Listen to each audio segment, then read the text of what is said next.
किया है कि जगत की सत्ता है ही नहीं, केवल ब्रह्म की सत्ता है, ब्रह्म का अस्तित्व है।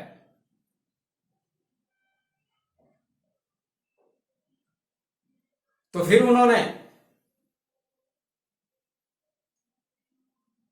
4 मठों की स्थापना की और 4 मठों में ब्राह्मणों को पुजारी नियुक्त किया।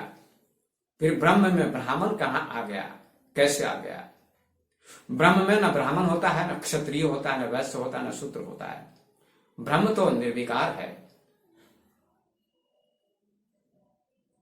वहां न वर्ण होता है, न जाति होती है, वहां कुछ भी नहीं होता। फिर उन्होंने ब्राह्मण को पुजारी कैसे नियुक्त किया?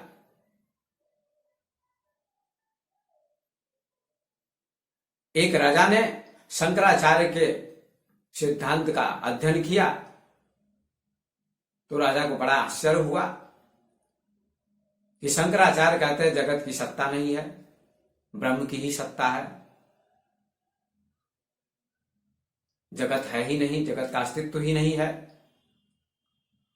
तो उस राजा ने शंकराचार्य को आमंत्रित किया। शंकराचार्य वहां गए, सैकड़ों की भीड़ थी। राजा ने एक पागल हाथी राज दरबार में बंधवा रखा था। शंकराचार्य जब आए तो राजा ने शंकराचार्य की परीक्षा की कि ये कहते हैं ब्रह्म ही सत्य है, जगत सत्य नहीं है, जगत माया है। तो देखते हैं इनकी परीक्षा करके कि शब्दों की व्याख्या केवल करते हैं कि ब्रह्म की अनुभूति भी इनको हुई है। राजा ने पागल हाथी शंकराचार्य के सामने छुड़वा दिया। पागल हाथी शंकराचार्य का पीछा करने लगा। शंकराचार्य भागने लगे। हाथी पीछा कर रहा है, शंकराचार्य भाग रहे हैं, पसीने से तरबतर हो चुके हैं। ऐसा लगता था कि हाथी शंकराचार्य को मार देगा। अंत में राजा ने देखा शंकराचार्य परेशान हैं, पसीने से तरबतर हैं, भाग रहे हैं, तो उन्होंने महावत से कहा हाथी को रोको। महावत ने राजा के आदेश का पालन किया, हाथी को रोका। हाथी खड़ा हो गया। शंकराचार्य बच गए, शंकराचार्य की रक्षा हो गई। लेकिन शंकराचार्य थर-थर कांप रहे थे, पसीने से तरबतर थे, परेशान थे। राजा ने कहा शंकराचार्य जी, आप तो वेदांत की व्याख्या करते हैं, अद्वैत वेदांत की व्याख्या करते हैं, अद्वैत वेदांत का आप प्रचार करते हैं कि ब्रह्म ही सत्य है, जगत मिथ्या है, जगत का अस्तित्व नहीं है, ब्रह्म का ही अस्तित्व है, जगत माया है। तो फिर आप भाग क्यों रहे थे हाथी के डर से? पसीने से तरबतर क्यों हो रहे हैं? परेशान क्यों हैं? आपको नहीं भागना चाहिए, क्योंकि हाथी तो माया है, जगत तो माया है, तो हाथी भी माया। फिर आपको भागने की क्या जरूरत थी? शंकराचार्य ने राजा से कहा मेरा भागना भी माया और हाथी भी माया, सब माया है। मेरा भागना भी माया है, हाथी भी माया है। शंकराचार्य ने अपना तर्क दिया। और राजा तो चुप हो गए। लेकिन ब्रह्म में भागना नहीं होता है, ब्रह्म में भय नहीं होता है। जब सारा जगत ब्रह्म है, हाथी भी ब्रह्म है। जब सारा जगत ब्रह्म है तो हाथी भी ब्रह्म हो जाएगा, जगत भी ब्रह्म हो जाएगा। तो भागने की क्या जरूरत है, क्योंकि हाथी है ही नहीं, शरीर है ही नहीं, तो भागने की क्या जरूरत थी? यहां शंकराचार्य का तर्क अधूरा था। शंकराचार्य का शरीर भी था, हाथी भी था, शंकराचार्य भाग भी रहे थे, हाथी पीछा कर रहा था। ब्रह्म में भागना नहीं होता है, ब्रह्म में भय नहीं होता है। तो फिर शंकराचार्य को भागने की क्या जरूरत थी?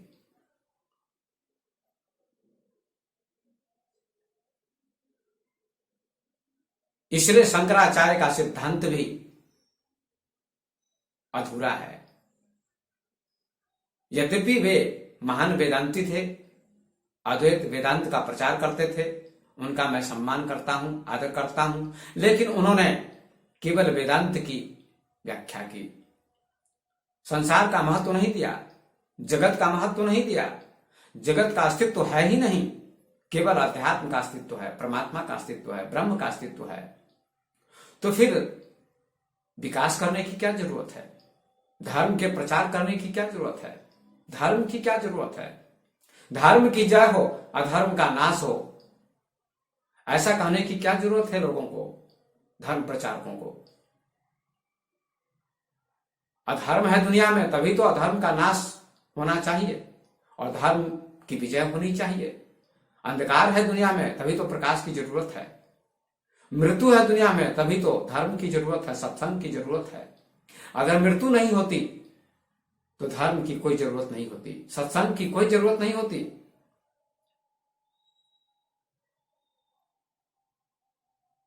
इस सृष्टि में मृत्यु और जन्म जीवन के दो छोर हैं। मृत्यु नहीं होगी तो जीवन की कोई सार्थकता नहीं है। सत्संग की, धर्म के, अध्यात्म की कोई जरूरत नहीं होगी। इसलिए शंकराचार्य ने भी केवल वेदांत का परिश्रय दिया, अध्यात्म का महत्व दिया, केवल आत्मा का महत्व दिया, शरीर का महत्व नहीं दिया। केंद्र की चर्चा की, परिधि को छोड़ दिया।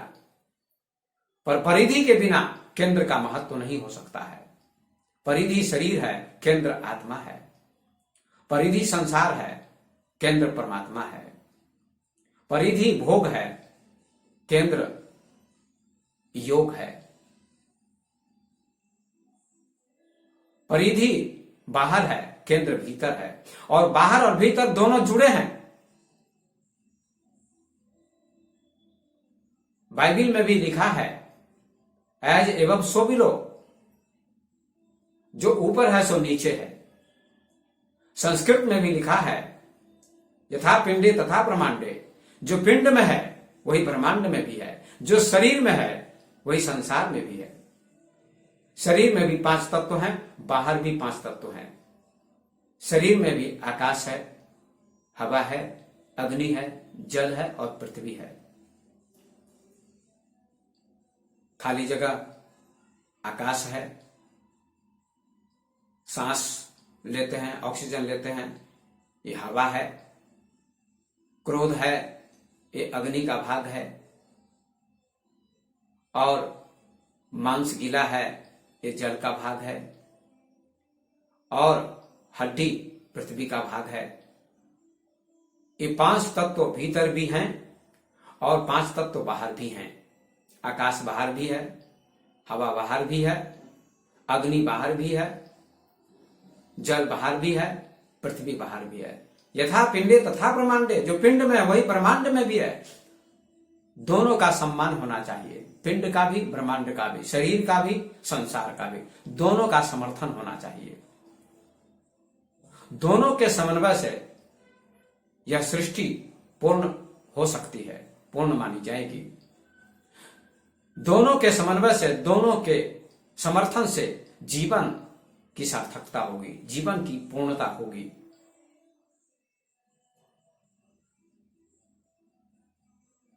इसलिए भारत के ऋषियों ने, भारत के सन्यासियों ने केवल अध्यात्म का महत्व दिया, भौतिकता का महत्व नहीं दिया। और पश्चिम के देशों ने केवल भौतिकता का महत्व दिया। इसलिए विज्ञान के क्षेत्र में पश्चिम बहुत आगे बढ़ गया। अमेरिका आदि विकसित देश कहे जाते हैं और भारत अभी तक विकसित नहीं हो सका, विकासशील है। केवल अध्यात्म का महत्व देने से, केवल अध्यात्म की व्याख्या करने से, केवल अध्यात्म का प्रचार करने से इस देश में विज्ञान का विकास न हो सका, यह देश विकसित न हो सका। इसलिए विज्ञान और अध्यात्म दोनों का समर्थन होना चाहिए। विज्ञान की भी जरूरत है, अध्यात्म की भी जरूरत है।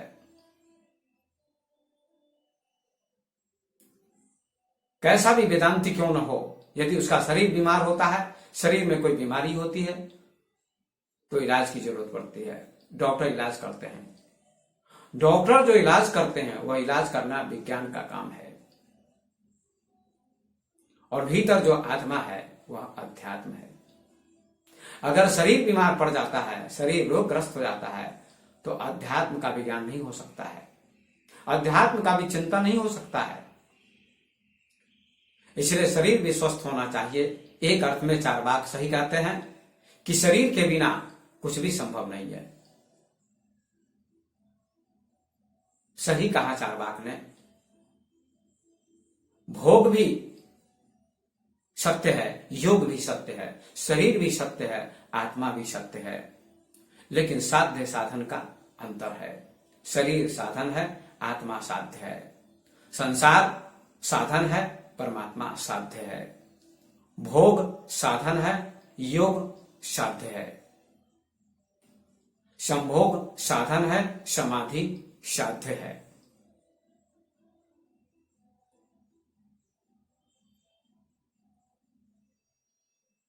इसलिए दोनों की जरूरत होती है।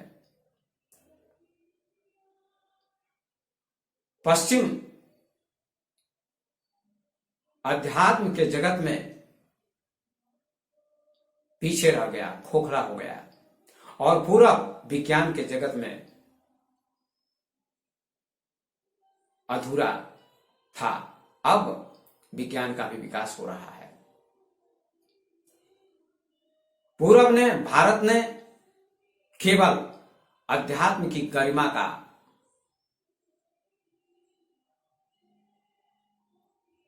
प्रश्रय दिया और पश्चिम ने केवल विज्ञान का गुण गाया। इसलिए अध्यात्म के जगत में पश्चिम खाली रह गया और विज्ञान के जगत में, भौतिकता के जगत में भारत अधूरा रह गया। तो मैं कहना चाहूंगा, अध्यात्म और विज्ञान दोनों की जरूरत है। अध्यात्म और विज्ञान दोनों का समन्वय होना चाहिए। शरीर और आत्मा दोनों का महत्व होना चाहिए। योग और भोग दोनों का महत्व देना चाहिए।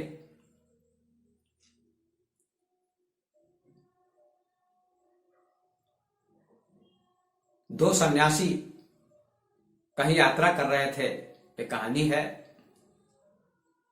एक गहरी नदी आती है। उन्होंने नाविक से कहा, मल्लाह से कहा, हमें नदी पार कर दो। मल्लाह ने कहा, नाव में बैठिए, हम नदी पार कर देंगे। दोनों नाव में बैठे और नाविक नाव चलाने लगा। जब दूसरा तट आ गया तो दोनों सन्यासी उतर गए नाव से और नाविक को पैसे दिए और दोनों सन्यासी आगे बढ़ गए। एक सन्यासी त्यागवाद का महत्व देते थे, दूसरे सन्यासी त्याग और भोग दोनों का महत्व देते थे कि जीवन में भोग की भी जरूरत है और त्याग की भी जरूरत है। शरीर की भी जरूरत है और आत्मा की भी जरूरत है। लेकिन एक सन्यासी त्याग का महत्व ज्यादा देते थे और आज यही दुनिया में हो रहा है। त्यागवाद की गाथा गाई जा रही है, त्यागवाद की व्याख्या हो रही है। एक महात्मा ने मल्लाह को पैसे दिए, नाभी को पैसे दिए और उन्होंने कहा कि पैसे का त्याग करना जरूरी है। देखो, त्याग का महत्व है। अगर हम पैसे का त्याग नहीं करते तो नदी पार नहीं कर पाते। नदी पार करने के बाद पैसे का त्याग करना पड़ा है, इसलिए त्याग की महिमा गाई जाती है। दूसरे सन्यासी ने कहा, यदि पैसे नहीं होते तो त्याग कैसे करते? बिना पैसे के त्याग कैसे किया जा सकता था?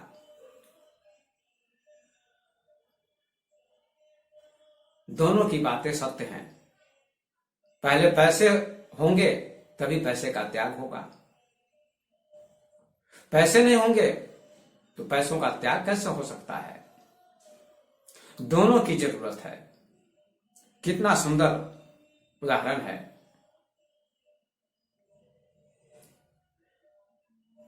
लेकिन आज बड़े बड़े वक्ता, कथावाचक, जो राष्ट्र स्तर पर कथा करते हैं, ऐसे लोग भी केवल त्याग की व्याख्या करते हैं। मैं त्याग का खंडन नहीं करता हूं, त्याग की भी जरूरत होती है, संन्यास की भी जरूरत होती है। संन्यास का अर्थ त्याग। लेकिन त्याग केवल त्याग की व्याख्या करने से जीवन में निरस्ता पैदा होती है।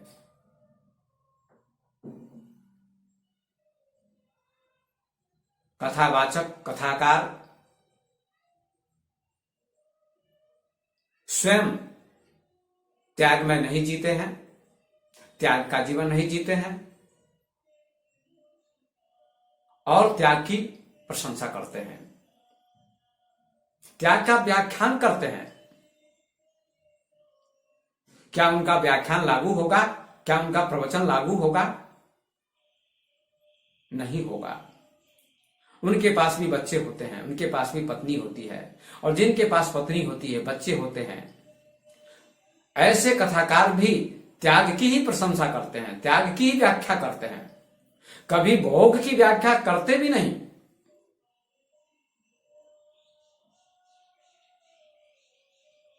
भोग का नाम भी नहीं लेना चाहते। यदि भोग नहीं होगा तो सृष्टि नहीं होगी। आज इतनी जनसंख्या बढ़ रही है, किसके कारण बढ़ रही है? जनसंख्या अभिशाप बन चुकी है। सारा देश परेशान है। जनसंख्या का बढ़ना किसके कारण होता है? जनसंख्या क्यों बढ़ रही है? भोग के कारण। अगर भोग नहीं होगा, समभोग नहीं होगा, तो जनसंख्या बढ़ नहीं सकती है। कथाओं में महात्मा, विद्वान, कथाकार युवकों को, लोगों को त्यागवाद का व्याख्यान सुनाते हैं, त्यागवाद की व्याख्या करते हैं, त्यागवाद की कथा सुनाते हैं कि हमारा देश बड़ा त्यागी है, हमारा देश अध्यात्मवादी है, भौतिकवादी नहीं है। भौतिकवादी तो अमेरिका है, इंग्लैंड है, पश्चिम भौतिकवादी है, और हमारा देश अध्यात्मवादी है। यहां केवल अध्यात्म की व्याख्या की जाती है, केवल त्याग की चर्चा की जाती है। अगर केवल त्याग ही होगा तो इतनी जनसंख्या क्यों हो रही है? अगर केवल अध्यात्मवाद की ही चर्चा हो रही है तो इतनी जनसंख्या का विकास क्यों हो रहा है? इतनी जनसंख्या क्यों बढ़ रही है?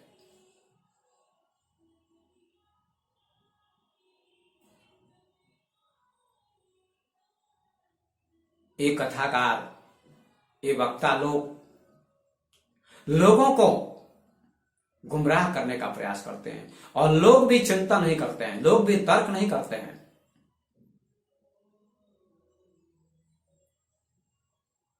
जो कहते हैं कथाकार उस बात को मान लेते हैं, सिर हिलाते रहते हैं। जो हो रहा है अच्छा हो रहा है, जो होगा अच्छा होगा। तो जनसंख्या बढ़ रही है। आज कोरोना जैसी महामारी से पूरा देश या पूरा विश्व त्रस्त था,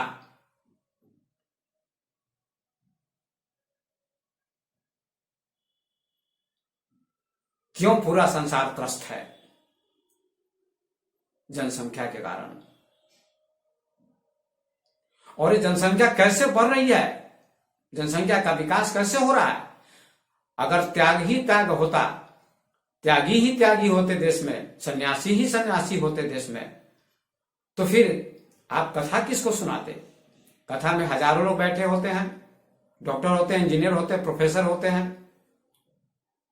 विधायक होते हैं, सांसद होते हैं, शिक्षक होते हैं, हजारों लोग बैठे होते हैं और सबको कथाकार कथा सुनाते हैं और त्यागवाद की प्रशंसा करते हैं कि देखो हमारा देश कितना त्यागी है। तो फिर आपको भी विवाह करने की जरूरत नहीं थी, आपको भी विवाह नहीं करना चाहिए था, आपको भी बच्चे पैदा नहीं करने चाहिए थे।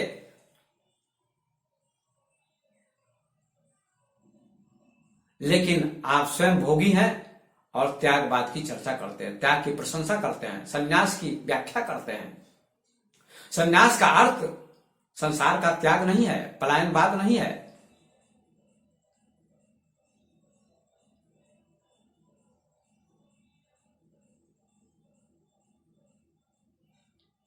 एक जगह स्वामी विवेकानंद ने कहा है अपने वक्तव्य में कि वेदांत चूड़ांत वैराग्य का उपदेश करता है, लेकिन वैराग्य का यह अर्थ नहीं होता है कि संसार का त्याग कर दो, बच्चों का त्याग कर दो, पत्नी का त्याग कर दो, स्त्री का त्याग कर दो। किंतु स्त्री को ब्रह्म रूप में देखो, बच्चे को ब्रह्म रूप में देखो, संसार को ब्रह्म रूप में देखो, ऐसी दृष्टि तुम्हारी होनी चाहिए। ये वैराग्य का अर्थ होता है। बहुत सुंदर यहां स्वामी जी ने अपना वक्तव्य दिया है, बहुत सुंदर उन्होंने व्याख्या की है वैराग्य की। वैराग्य का अर्थ संसार का त्याग नहीं, पलायन नहीं, इसके पिष्ट नहीं होना।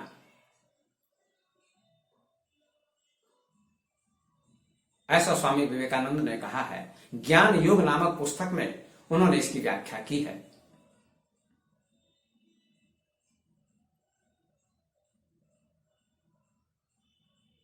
और उन्होंने कहा है ज्ञानियों की दृष्टि में न स्त्री होती है न पुरुष होता है, ज्ञानियों की दृष्टि में सारा जगत ब्रह्म होता है, परमात्मा होता है। यद्यपि स्त्री होती है, पुरुष होता है, फिर भी ब्रह्म में दृष्टि होनी चाहिए। संसार का त्याग करने की क्या जरूरत है?